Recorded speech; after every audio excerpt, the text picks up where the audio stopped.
gross. Just the drinks.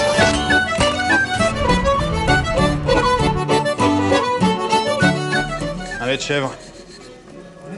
Bonjour à tous, n'est-ce pas? Là, ça va être compliqué puisque je vais vous parler de mon ressenti sur le film Superman de 2025 de James Gunn. Là, c'est très très dur. C'est-à-dire que là, journal de bord d'un cinéphile à la dérive, ouais, là, on dérive durement. C'est compliqué. J'ai un rapport forcément un peu particulier sur ce film. Superman est un personnage que en fait, avec le recul, je pense que j'adore en fait. Je suis très attaché à ce personnage depuis petit. Je regardais, alors à l'époque, moi, je l'ai découvert surtout avec les nouvelles aventures de Lois et Clark, que je regardais avec mes sœurs notamment, un peu en famille en fait des fois. Après, moi-même petit, je regardais le dessin animé de, il me semble que c'est Proust Team, hein, comme le Batman, hein, il me semble, et la Justice League par exemple sur France 3 à l'époque, n'est-ce pas? Et puis avec le temps, alors je n'ai pas là encore, j'ai un rapport particulier avec le film de Richard Donner, mais qui est un rapport de fuite en fait, de fuite non voulu. C'est-à-dire que j'ai toujours voulu voir ce film. Forcément, chaque fois que je voyais des images, des extraits, je trouvais ça incroyable. Mais soit il passait pas particulièrement à la télé. Et je me rappelle d'une fois où j'étais chez des amis de mes parents, et ils avaient la VHS enregistrée du film. Et donc forcément, j'avais plein d'étoiles dans les yeux. J'étais en mode, ah putain, je vais enfin pouvoir voir ce film incroyable. Et en fait, la cassette se lance et le film ne marchait pas. donc la frustration était palpable. Donc en fait, le seul film dans l'univers Superman que j'ai vu petit, c'était pas Richard Donner, c'était le Supergirl. Voilà, donc c'est un peu une déception. Du coup, j'ai un peu une tendresse pour le film Supergirl. Alors qu'il est pas terrible, hein, ceci dit, je l'ai pas revu depuis très longtemps, hein, mais il me semble qu'il est quand même pas foufou quand même.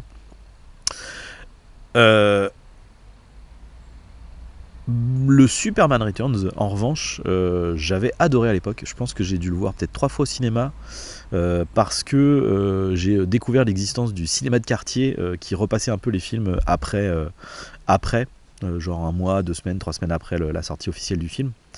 Et donc j'avais vu, je sais plus, dans peut-être Pathé, enfin bref, je l'avais vu dans un grand cinéma la première fois, et ensuite je découvre ce cinéma en mode, oh, il repasse Superman Return, j'y retourne. Et j'ai plutôt kiffé le film. Avec le recul, je trouve que l'acteur est, pas qu'il soit mauvais, mais je pense que c'est plus une question de direction de casting, de choix de casting, quoi. Il est peut-être un peu trop, je sais pas comment dire. Ce que j'allais dire trop lisse, et en même temps, le principe de Superman, c'est aussi qu'il ait ce côté un peu parfait, le côté boy scout, etc. Le naïf, ça peut rendre un peu lisse, on va dire. Mais là, je sais pas, c'est physiquement, il y a un truc, quoi. Brandon Routh, vis-à-vis de c'est terrible, j'ai plus les prénoms, de Christopher Reeve. Christopher Reeve a un côté vraiment très anguleux dans le visage, qui fait en plus un visage très comics en fait en réalité. Dean Cain a un peu ça. Il est déjà plus lisse que Christopher Reeve, hein, on va pas déconner, hein, c'est pas le même charisme non plus, hein. Mais ça passe, il y a un truc qui fait que ça passe. Et ensuite Henry Cavill a aussi ce truc, je trouve, plutôt anguleux, et après je trouve pareil, Henry Cavill bien plus charismatique que Brandon Routh. Bref, mais par contre j'aimais bien le ton du film. Ce qui fait que après, quand j'ai revu celui de Richard Donner, du coup j'ai compris le délire de Superman Returns, et effectivement le tout est assez appréciable, et celui de Richard Donner du coup est super chouette. D'ailleurs je me suis refait un peu pour voir ce nouveau Superman, je me suis revu un peu justement le film de Richard Donner, parce que vu qu'il faisait référence avec le thème, avec le côté dans la promo et même dans ce que disait James Gunn, il y avait vraiment le côté on veut essayer de remettre l'accent sur l'espoir, etc. Alors, moi j'adore Zack Snyder, j'adore ses films, je pense que ceux que la plupart des gens détestent, je les aime bien. Alors j'ai pas vu le dernier Rebel Moon, le deuxième, mais le premier je l'avais apprécié, plutôt apprécié, j'adore Sucker Punch, Man of Steel, BVS, c'est les films que j'adore, plus Sad Justice League, je dis bien Sad Justice League, n'est-ce pas?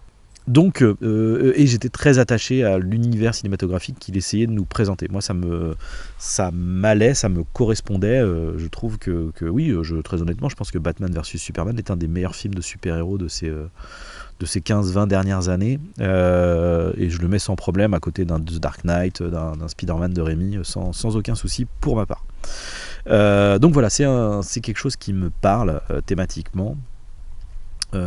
Sur la forme aussi, même si effectivement peut-être que le côté image terne est pas le plus adéquat, je trouve. Et ce que je pourrais reprocher aussi au film de Snyder, c'est qu'effectivement Superman a quand même ce côté alors qui est un archétype en fait, en réalité c'est un stéréotype même plus qu'autre chose, parce que c'est pas forcément le cas dans les comics, mais effectivement il a un peu le côté le super-héros qui va sauver les chats coincés dans les arbres, qui les rend aux gamins, quoi. Il y a un peu cet esprit-là, c'est vrai. Et effectivement, je dirais que dans les films de Snyder, ça manque de sauvetage direct de Superman, mais des scènes vraiment consacrées à ça. Parce qu'effectivement, dans Man of Steel, par exemple, en fait, en affrontant les ennemis, etc., il sauve des gens. Et le fait qu'il fasse... Enfin, en fait, il est en contact avec des menaces qui sont bien trop dangereuses pour l'humanité. Donc en fait le fait qu'il y aille, c'est ça en fait qui fait, mais il n'y a pas le côté directement je sauve des gens. La scène qui s'en rapproche le plus dans Man of Steel, c'est celle où il affronte la machine à terraformation là, et que des gens se retrouvent coincés sous des débris, et donc en fait la terraformation se rapproche d'eux, etc. Pour le coup super bien foutu en montage, en tension, etc. avec Perry White du coup joué par Laurence Fishburne, qui vient pour sauver donc sa collègue qui est coincée sous les débris et qui décide de rester avec elle jusqu'au bout, etc. Et donc là il y a cet esprit de on va sauver des gens directement, des gens du quotidien, etc. qui sont qui ont eu un problème et qui sont en danger, quoi. Mais c'est pas Superman qui est en contact directement avec les gens, il les sauve directement, mais ça se fait à distance. Donc j'avoue que ce truc-là me manque un peu. Voilà, me manque un peu. Et dans BVS, pour le coup, il y a ça, mais comme c'est dans une scène de montage, comment on appelle ça, c'est une succession de scénettes en fait, montées, et en plus, le centre de la scène n'est pas vraiment ça, parce qu'en fait, c'est le discours qui est fait dessus, parce qu'il y a tout un que j'aime beaucoup, du coup, une espèce de discours, on va dire, politique quelque part, sur le fait de la un peu d'ailleurs ce qu'ils ont essayé de faire dans Civil War aussi, en fait, le côté où quand on est dans un monde où il y a des méta-humains et des super-héros qui peuvent littéralement en fait faire des actions d'État, hein, c'est-à-dire parce ils sont tellement une puissance énorme qu'ils peuvent aller dans un autre pays en un claquement de doigts et arrêter des criminels de guerre. Ils peuvent sauver une fusée qui explose en Russie, je crois que c'est une fusée en Russie d'ailleurs. Bref, et donc intervenir là où c'est d'habitude l'État, voilà, les sauveteurs, etc. qui vont intervenir. Donc on le voit sauver des gens, mais en même temps le propos de la scène est plus sur l'interrogation de jusqu'où il peut intervenir et sauver des gens. Donc ça rend la scène de sauvetage pure moins impactante, j'ai envie de dire, et c'est vrai que là encore une fois ça me manque dans le film. Et pareil dans Justice League, puisque de toute façon le propos est encore très comment dire, c'est sur un affrontement avec des grandes puissances, etc. Donc c'est là, il n'y a même pas la latitude effectivement pour avoir le sauvetage direct, sauf c'est là où ça ne manque pas dans le film, c'est pour Wonder Woman du coup, qui là intervient directement pour sauver des gens, et ça fonctionne très très bien d'ailleurs. Mais Superman n'a pas cette scène-là. En gros, c'est ça que je veux dire. Donc je comprends que ça manquait, et effectivement, le film de Gunn avait pour intention manifestement de revenir à ça. Donc ça, c'est pour le coup pas pour me déplaire. Ensuite, pour en arriver justement à la bête qu'est James Gunn, j'apprécie quand même une bonne partie du cinéma de Gunn. J'aime beaucoup notamment le film Super, j'aime ses Gardiens de la Galaxie. Je suis extrêmement mitigé quant à son Suicide Squad, que je trouve bien par certains aspects, mais complètement de mauvais goût. Je vais le dire, c'est complètement de mauvais goût sur d'autres aspects en fait. Je trouve que son humour au bout d'un moment devient, surtout dans The Suicide Squad, ça devient juste un film de beauf en fait.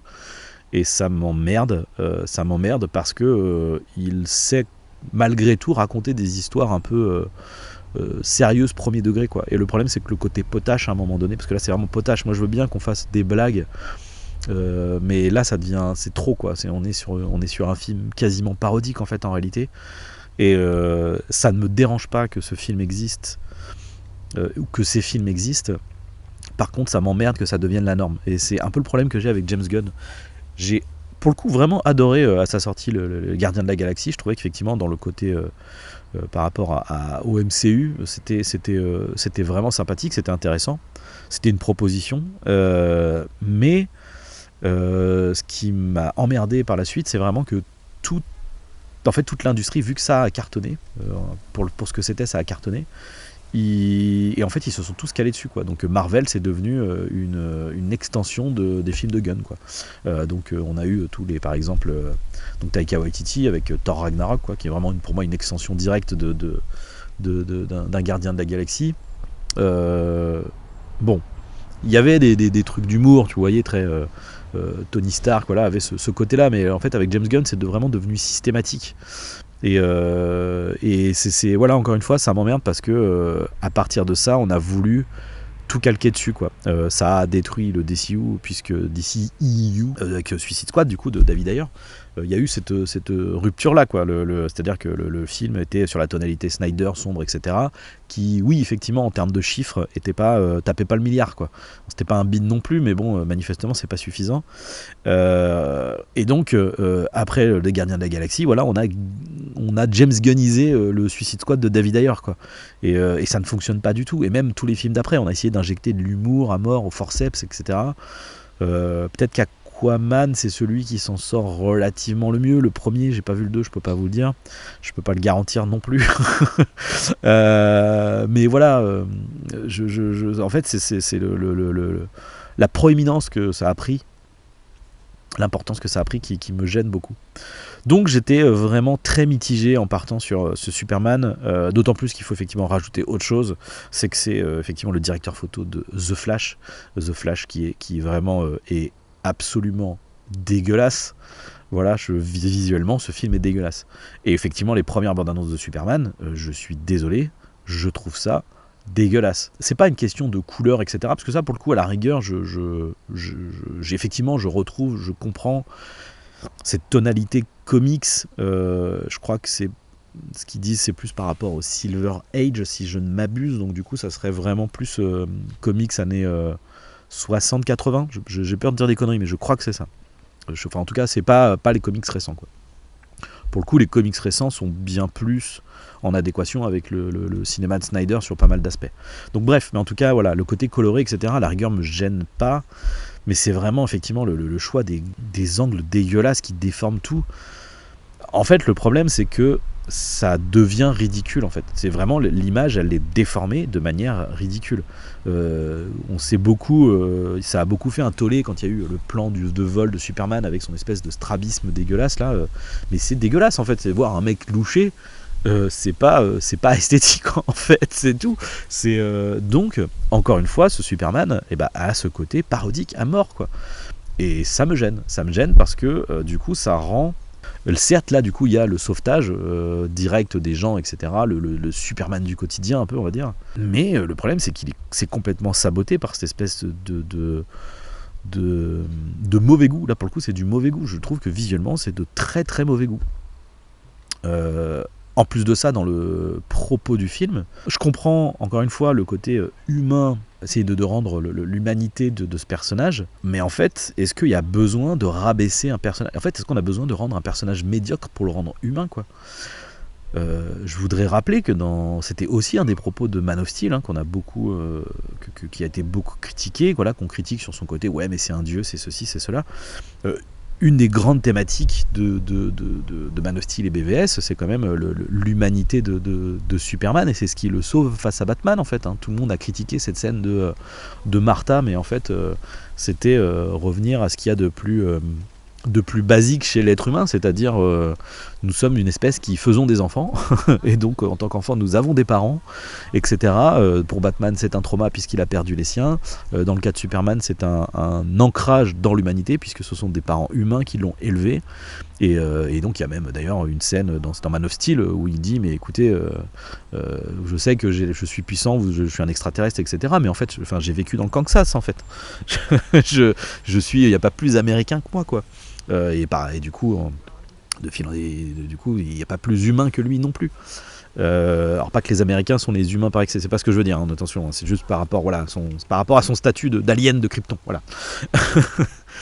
Bref, en fait, ce propos était bien mieux traité en fait dans le film de Snyder, et pour ça, il n'avait pas besoin de le ridiculiser. Et je suis désolé, mais en fait, Superman n'est pas un être humain en fait.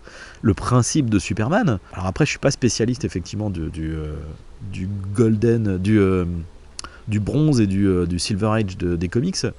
Mais enfin, je suis désolé, Superman n'est pas ridicule en fait. Genre, à aucun moment on va voir Superman trébucher. Il peut s'en prendre plein la gueule, bien sûr. Et ça, pour le coup, c'est même plutôt courant, puisque la problématique de Superman, c'est son invincibilité.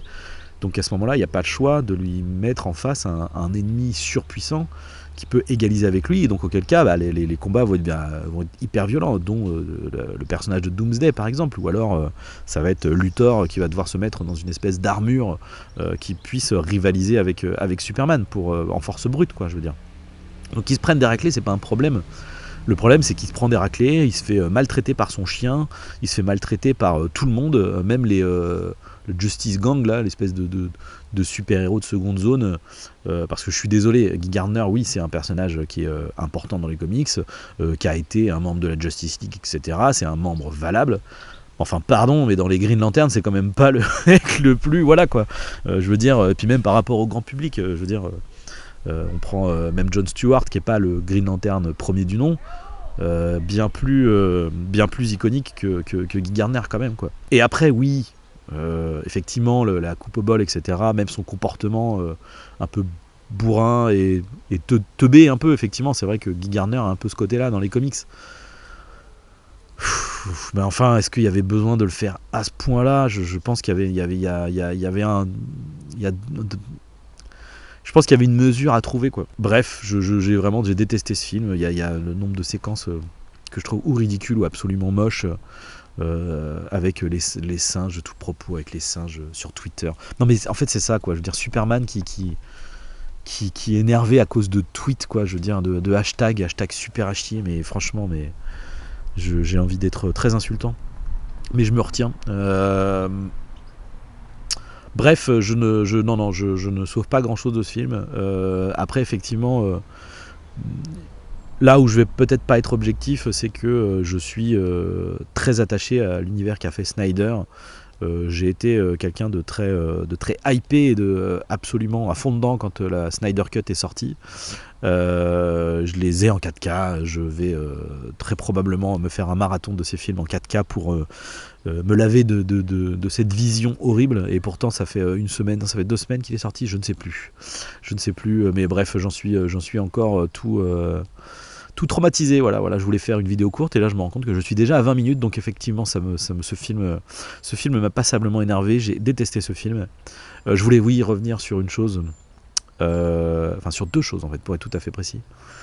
Le côté politique, soi-disant politique de ce film, je suis désolé en fait, mais le film n'est pas politique, le film ne raconte absolument rien de politique, il n'y a pas de parallèle par rapport à des conflits récents, à part le seul propos qui est, oui, effectivement, le David contre Goliath, le faible contre le fort qui méprise le faible et qui l'attaque, etc. Mais je veux dire, il n'y a rien de plus que ça, en fait. Je veux dire, le discours et le propos s'arrêtent à la guerre, c'est pas bien. Merci. No shit Sherlock. Voilà. Et après, effectivement, le propos d'interventionnisme, etc.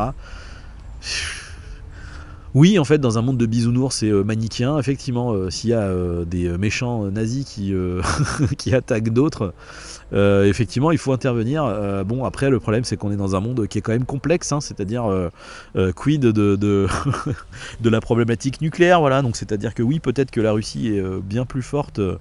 Et allez, je vais mettre cet adjectif dessus, mais je suis pas non plus persuadé non plus, méchante que l'Ukraine. Par contre, effectivement, est-ce que ça veut dire qu'il faut aller péter la gueule à Poutine? Et ben, du coup, mission impossible, là, pour revenir sur la vidéo d'avant, hein, qui nous parle de conflits un peu géopolitiques et nucléaires, hein, nous prouve que non, en fait, parce que si on y va, ça veut dire que c'est pays nucléaire contre pays nucléaire, et ça se finit comment? Bah, on le sait tous, hein. On le sait tous, puisqu'on a tous ces imageries, on a tous vu Hiroshima, Nagasaki. Voilà. Bon, voilà. Donc merci James Gunn pour ce propos hyper profond sur la politique.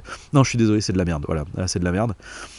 Et le deuxième truc qui m'énerve le plus, donc du coup je vais finir là-dessus, c'est cet argument nul, mais nul, de ouais, mais c'est un film pour enfants.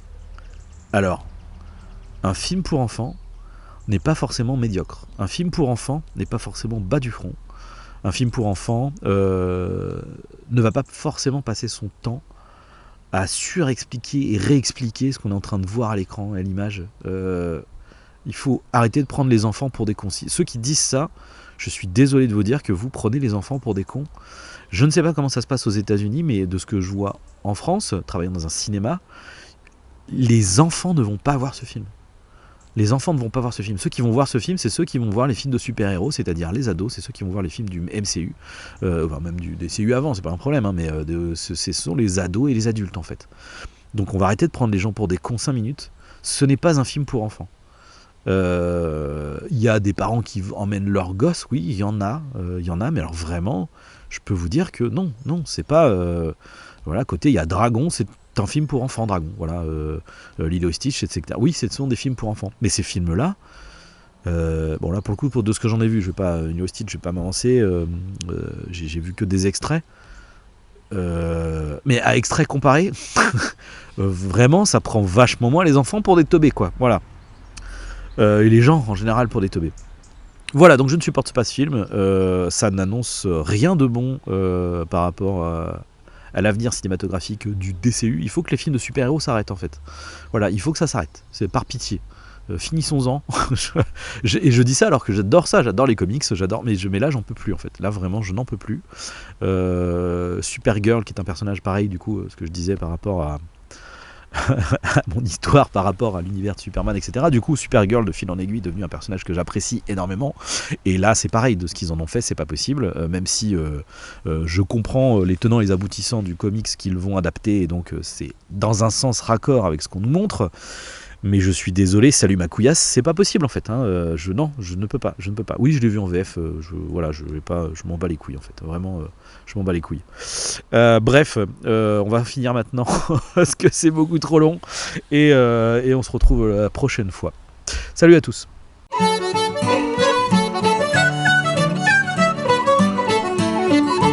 Gross, just the drinks.